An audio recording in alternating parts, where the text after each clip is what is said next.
morning students, welcome back to our Iv Evs class. I hope you all are doing good. Please take care of yourself, stay home, stay safe. So let's start our class.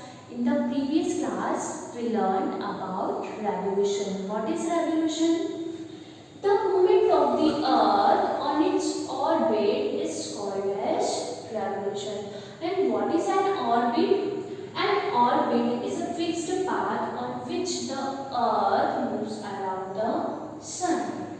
Now we will learn more about revolution and what is caused because of this revolution. As we studied in the previous chapter that the earth is tilted on its axis. So it rotates on its axis as well as it revolves around the sun. When it revolves around the sun, the tilt will be in the same direction.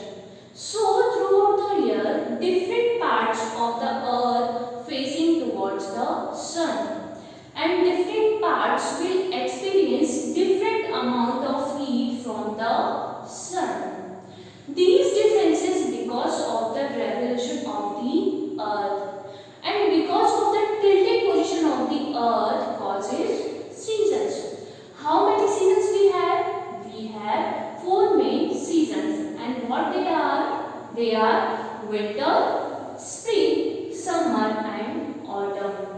Winter, spring, summer and autumn. Some of the parts, especially those closer to the equator, they do not experience some of the seasons. They are generally hot throughout the year. They have another season called monsoon or rainy seasons.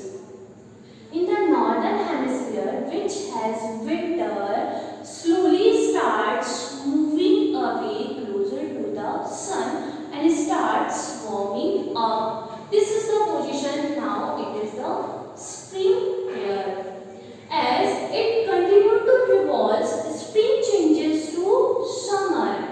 In this position, the northern hemisphere is closer to the sun, and the northern hemisphere getting more sunlight. That is why in the northern hemisphere has summer. Then the earth moving away from the sun, summer changes to autumn. Summer changes to autumn. This is the position the northern hemisphere has autumn.